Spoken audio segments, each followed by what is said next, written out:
Two questions. You've decided you're going to implement EOS. You're going to work with your leadership team. You're going to push it down. Those were all your decisions when you decided to bring me into your world. And these are the two questions that you forever have to answer. And I just want to crystallize. There's a huge freaking difference between do you know it from do you freaking want it? And these 9 questions, it's kind of like GWC of just you owning, knowing, and wanting the system that you have embedded into your organization. Do you know it in here? And do you know every facet of it? Do you know it? And do you want it? Here are the 9 questions. So I'm going to sit down because it's easier. Question number 1, do you know your company's core values? Do you know them? Can you repeat them? Do you know them you can explain them to someone else? And then, do you want them? Do you want that to be your life's essence? Do you get jacked about living out those core values? Do you want it?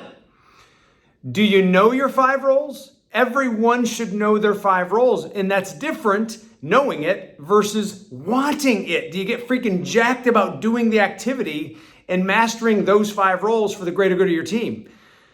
Do you know your scorecard metrics? Do you know your responsibility to keep it on track? And then do you want it? Do you wake up with some passion saying, I'm freaking jacked to get this to green and I've got strategies and plans. I'm willing to do whatever it takes because I want it.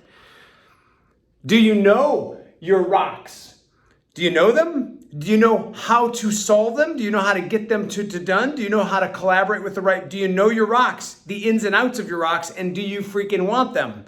Do you know all the issues in your sphere? And do you want to be the leader that attacks all the issues and you never leave anything unturned? Do you want it? Wanting the issues. Not everybody wants the issues, but you have to want them because that's the seat you're sitting in. Do you know how to execute a great L10? Do you know all the elements and the nuances of IDSing and the segue, all that stuff? Do you know it? And then do you want it? Do you want to execute at the highest level? Do you know the company VTO? And do you want to do everything you possibly can to bring it to life? Do you know the people on your team? Do you know them personally, relationally? Do you know them? And do you want them on your team? Do you look forward to seeing these people? If not, there could be an issue there. And then last, do you know the commitment required to master EOS and gain massive traction? Do you know the commitment required? Not do you know the system. Do you know the commitment required? And then lastly, do you want to do all the heavy lifting? Do you want to run uphill because everything great is uphill? Do you want to master the system? Those are the 2 questions. Do you know it? And do you want it? See ya.